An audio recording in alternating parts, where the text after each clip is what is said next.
Hi folks, I'm Doug. I'm the branch manager. Welcome to episode 3.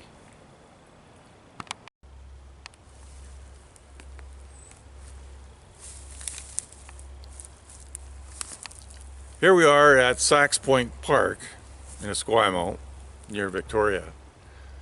The stand of trees we're in is very close to the water. In other words, close to the open ocean, approximately a couple of 100 feet away. Now what I'm going to show you behind me is trees that are affected by wind. The tops of the trees have been broken off, and basically once the top of the tree breaks off, it, like I say, coppices, but it goes into many branches and it makes sort of almost a flat top, which the eagles like fine because they can build their nests up there. Mother Nature does other things here too. Now these are Douglas fir trees here. Yeah, they have broken tops, but they're still have thrown their seed into the ground. I'm just going to move over here to a couple of mature trees that will show a couple of different things. Douglas fir, if we want to go into some botanical names, I'll give you the botanical names. The name of Douglas fir is Pseudotsuga benzizii. Now, if you want to practice that at home, that's fine, but it took me a lot of years to finally get that correct. So this is an example of a Douglas fir tree on the coast of British Columbia on Vancouver Island that's growing very well. This is the kind of tree that in areas that are harvested goes through the mill and comes out and produces very high quality lumber. Now recently you may have heard something on the news about President Trump talking about trees left on the ground in the States, Oregon, California, and they're not being utilized. So we shouldn't be bringing down Canadian lumber.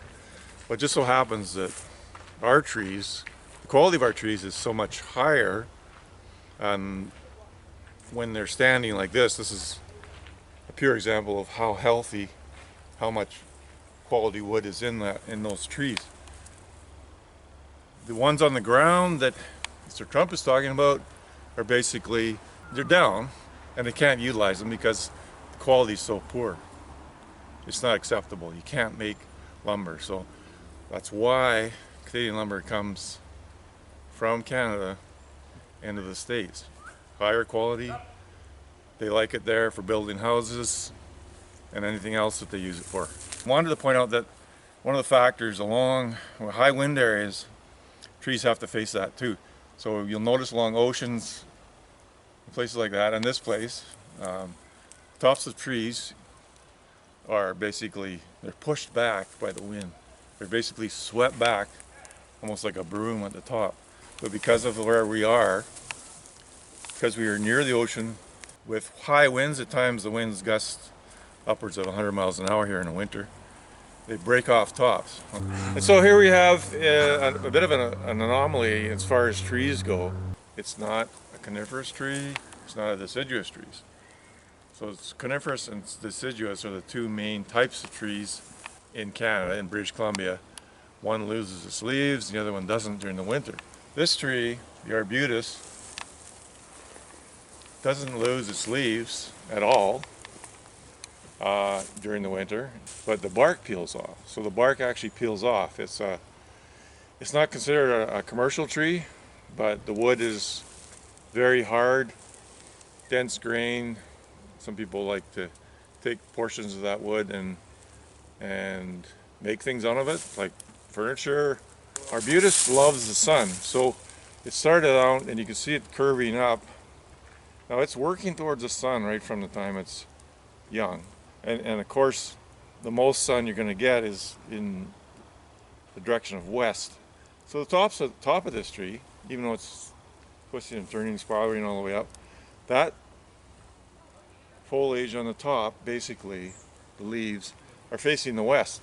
West is where you train the most sun and the hottest sun at a particular time of the day.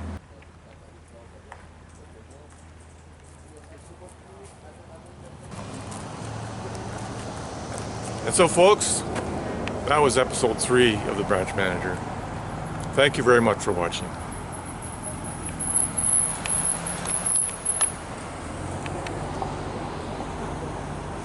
Hey, we're rolling.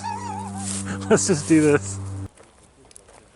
So folks, this has been episode 3 of The Branch Manager. Thanks so much for walking. We're walking.